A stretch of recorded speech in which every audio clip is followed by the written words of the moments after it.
Hello, and welcome to this week's Movie Math, where Ready Player One hit multiplexes, a valentine to both cinephiles and pop culture fans alike. A movie about a fictional competition. Why do I make that distinction? Well, I am honored to have been selected as one of 4 judges in a very real-world competition, My Road Reel. And while I'm excited, you should be even more excited, because listen to this.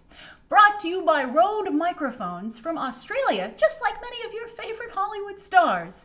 This is the world's largest short film competition. In its 5th year, not only is Rode giving away $1 million worth of prizes, including top-of-the-line film equipment, there are 6 major prize packages in play. But this year, they're even giving away a job. That's right. In a brand new category called The Pitch, you can pitch, and we talk about pitching all the time on this channel, so you're ready. But you can pitch to get a year-long, all-expenses-paid job as a video content producer at Rode headquarters in Sydney, Australia. Seriously!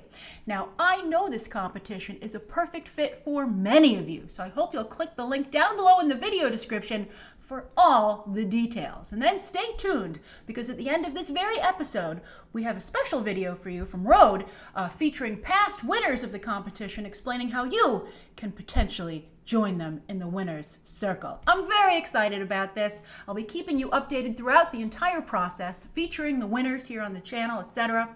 And just so you know, the deadline to enter is at the end of July. All right, so for now, and again, we'll get to that special video at the end of this episode, but right now, let's shift our focus to Hollywood's leaderboard, and of course, that's the box office. And just like in the movie, Parzival is number 1. Well, it's a soft number 1, but the industry's support for Ready Player One, at least through the weekend, it's funny. The industry's like, well, look out for you, Warner Brothers and Ready Player One, because we need a winner. We need a silver lining on a month that's just been horrible. Seriously, like the worst March in recent movie memory box office-wise. And I'm sure some of you would say quality-wise as well. But then interestingly, today, all the trades kind of turned on Ready Player One because they needed a new spin for the news cycle. They were like, well, we helped you all weekend long, but now we got to look after ourselves. That's really funny. But some of the tricks that they did on the weekend to help out was, Ready Player One opened on a Thursday, so that means there were late Wednesday night shows. And the trades kept rolling in those numbers all weekend long for what the movie was making for the weekend. And they were like, oh, it's made 50 plus, and it was actually 40 plus. And then also they tried very hard to hide the fact that it was skewing unusually male. It didn't skew as heavily male as A Wrinkle in Time skewed female, but neither one is in a good position. You can't spend that much on a movie to make it and not have widespread appeal. Who knows? Maybe Ready Player One, its situation will change over the next couple of weeks, and we're going to talk about that. But first, I want to talk about what keys Spielberg has acquired so far. All right, so he has the number 1 debut key, which has proven rather elusive all month long thanks to Black Panther's dominance. And I have to say, even with a mere 41 million debut, Ready Player One can still boast the second best opening of 2018. Yeesh, no wonder Hollywood is freaking out. And it's Spielberg's best debut since Kingdom of the Crystal Skull in 2008. Whew, Steve, you might want to stop dissing Netflix and focusing on getting your own house in order first. Right? Sidebar. These days, Spielberg is a far more successful producer than he is a director, shepherding franchises like Jurassic World and Transformers. Also, Men in Black, that's Amblin, which is about to try and stage a comeback. They just talked about casting the Thor Ragnarok duo of Chris Hemsworth and Tessa Thompson. And so I found it very odd that Spielberg didn't try and give them a little bit of a head start with a nod in Ready Player One. Men in Black would have fit in with this movie perfectly. Anyway, it's also worth noting that Amblin, now back at Universal, is getting ready to stage an overall comeback itself, complete with a $50 million investment of Spielberg's own money. They have way more than that, but he did chip in himself. That just goes to show you that Spielberg is aware of his own recent box office track record. Just like M. Night Shyamalan, he's like, I better spend some of my own money because this is not looking so good. And one of their first ventures was A Dog's Purpose, but that of course ran into some scandal issues about how animals were treated on set. So that wasn't really a proper start. Although they should have been more careful. But anyway, The House with a Clock in Its Wall is coming out this September. I think it seems more like an Amblin bigger scale production. So we'll see how it does. We'll see how their Goosebumps ripoff does. It looks pretty good, and I like liked Goosebumps. All right, so anyway, by far and away the most valuable key that Spielberg acquired over the weekend was the China key. Wow, yes, he unlocked Chinese interest. Because Ready Player One, despite being a new brand, opened on par with Black Panther and Pacific Rim Uprising with 61.7 million. But here's where things get even more interesting, because while the former two films have had no staying power in the Middle Kingdom, Chinese audiences gave Ready Player One some very high scores. So the hope is that Ready Player One will be able to collect a lot of box office coins until Rampage opens April 13th. You know, the exact same situation it faces here in the United States. And that's going to lead to our conversation about legs, because Hollywood itself has noticed, just as we did, that Jumanji and The Greatest Showman had spectacular box office runs, and that maybe, just maybe, legs are still in play in Hollywood. What are legs? Well, it's where a movie is able to continue to perform at the box office for weeks, for months, thanks to strong word of mouth. This used to be something that happened in Hollywood all the time. Believe it or not, you know, when Spielberg himself changed the game with Jaws, they used to release like 1 or 2 movies a month, and so of course they could play for quite some time. But these days, most movies make the majority of their box office in about the first 5 weeks.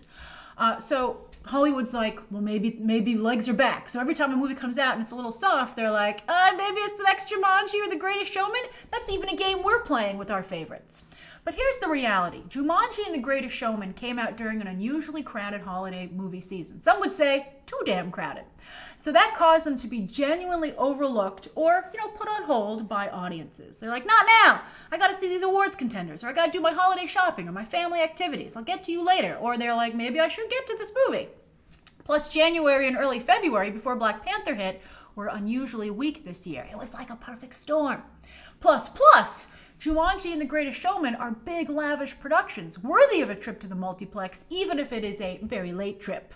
On the flip side, Peter Rabbit, Game Night, and Love, Simon haven't been able to replicate the success of Jumanji and Greatest Showman, despite equally strong word of mouth, I believe, because those don't seem like multiplex-worthy excursions. And if you're a big fan of those flicks, Peter Rabbit, by the way, is doing the best out of all of them, but it's not doing Jumanji and Greatest Showman great. But if you're a fan of those films, as I know many of you are, and I am myself, we have to now put our hopes on a renewed life for them in the ancillary market. The ancillary market is streaming, airing on cable, hotels, airplanes, etc. And I think those films have a very good, I think they're very well designed for that market. Perhaps, in hindsight's, always 2020, they did not seem as much like they needed to be seen on the big screen as would have been preferable. So maybe, though, with Ready Player One, that is similarly lavish to Jumanji and The Greatest Showman. So maybe it is the next flick to have the same lightning in a bottle formula to create legs that Jumanji and The Greatest Showman had. Not to mention, with all the Easter eggs, perhaps it's a movie that will also benefit from repeat viewings. I saw it myself over the weekend for a second time. I did notice new things. It was very enjoyable, but I will say some of the shock and awe of all the surprises of the Easter eggs and that special segment in the middle, they were seriously decreased with the second viewing. So I don't know. I mean, people might see it twice, but I can't see people seeing it more than twice for the most part in theaters. Not like Black Panther, where some of you have seen it like 5, 6, 7, or even 8 times. That's amazing. All right, so we'll wait and see what happens. But now some of you might be like, but Grace, it did so well when you take into account its overseas debut. Well, here's the thing. Again, this was expensive. At $175 million, and I don't know where all that money went. There's no stars in it. Spielberg's like, where do you think my $50 million for Amblin came from? But anyway, that doesn't even include the advertising. So word around Tinseltown is that this needs to reach $500 million worldwide to break even. Oh, Hollywood, what a crazy business. No wonder everybody wants to get paid up front. All right, now as for the weekend's other new releases, it was slightly less, but pretty close to business as usual for Tyler Perry and Taraji P. Henson. Now as for Perry, he's just resigned himself to a comfortable career. He knows he's not leveling up ever, which is kind of sad. I think he's not only, talented, but I think he does a lot for his audience, and I think he's a nice individual. But, he's just going to be chugging along at this point. Living his life, making Tyler Perry project after Tyler Perry project. But this was a badly needed rebound for Henson, coming off of the very disappointing Proud Mary, which squandered almost all of her Hidden Figures capital. I'm surprised more people didn't get stuff out of Hidden Figures. Octavia Spencer's still doing the same damn stuff. Jessica Chastain had to save her. That's how dire things were for Octavia Spencer. And then Janelle Monáe she was like such a hot commodity there for like a hot second with Hidden Figures and Moonlight. She can't get any work. She was on everyone's short list, but no one actually went with her. It's really sad. I hope she gets something eventually. All right, so that's what happened with Acrimony. But then with God's Not Dead 3, while they likely rejoiced when they first landed the Easter weekend release date, it turns out they were too late, because I Can Only Imagine was smart to open 2 weeks earlier and build some serious momentum going into the religious weekend. It's killed 2 other religious pictures at this point. And I Can Only Imagine boasts the best hold in the top 10 for this week. This is your new Jumanji and Greatest Showman, but it's not. We have to stop saying that. We have to control ourselves. I have to not do that, because the box office revenue for those two is so much greater than what we're dealing with here. But something is happening with I Can Only Imagine, because now, domestically, it has made more than both the new Tomb Raider and Pacific Rim Uprising. And it costs the tiniest fraction of a price to make. So this, coupled with Roseanne's boffo ratings, are making Hollywood have faith that they should double down on their efforts to corner the cash-rich conservative market. And there's a lot of buzz, actually, going on right now about just that. So expect to see more conservative fare coming out of Hollywood, both on any size screen. And I'll be interested to see if it works. Now, here's something also very interesting. Oh, this is bad interesting, though. On the flip side, Wes Anderson's liberal heavy fan base continues to turn out in droves for his latest flick, despite Asian communities' appalled accusations of cultural appropriation. But it didn't stop the movie. It hasn't slowed it down, at least in the specialty market and with Wes Anderson's fan base, who you would think would be the very people who would be upset about that. It's crazy. It's very interesting. All right, so finally, of course, what's the latest on Black Panther? Well, domestically, it's climbed to number 5 on the all-time list. And at this rate, will surely overtake not just Jurassic World, but probably even Titanic to end up at number 3, again on the all-time domestic list. We've been wondering for quite some time if anything will be able to chip away at James Cameron's death grip on the top of these charts. Star Wars, The Force Awakens really only.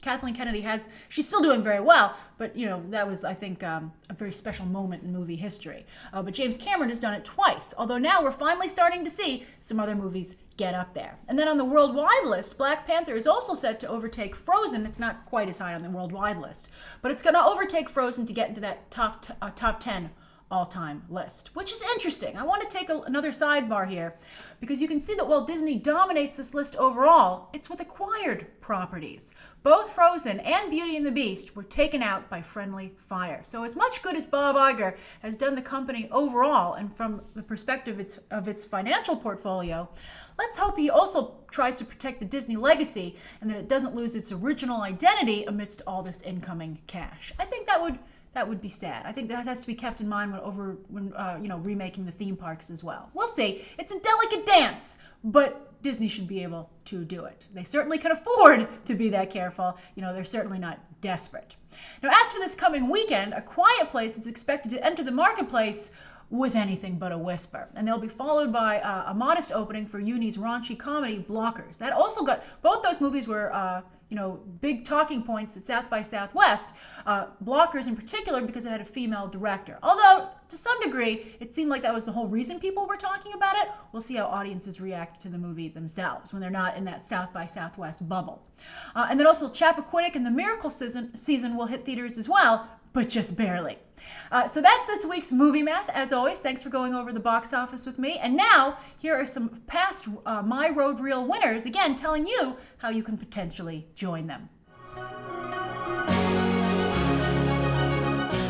Hi everyone, I'm Bea McCaffrey, director of Midnight Toker. Hey all, I'm My Road Reel's 2016 winner, Jay Red, director of Streetlights. Hey team, I'm Dan Mace, director of GIF. Hey film lovers, I'm Roland Bingaman, the director of The Tale of Benjamin Sawyer. There's over $1 million of prizes to be won. With 25 different categories, there's no excuse not to enter your film. The rules are simple. All you have to do is make a short film up to 3 minutes long. And a short behind the scenes to show any road products being used in the production. There's no requirement for high-end gear. You can make your film on anything, from a cinema camera to a smartphone. And you don't even need a huge crew. You do have to be over the age of 13, have a camera of some kind, a creative idea, and your trusty Rode microphone. Get shooting. Be creative. I did it, you can too. Enter your film at myroadreel.com. Entries close July 31st. Can't wait to see what you come up with. Good luck.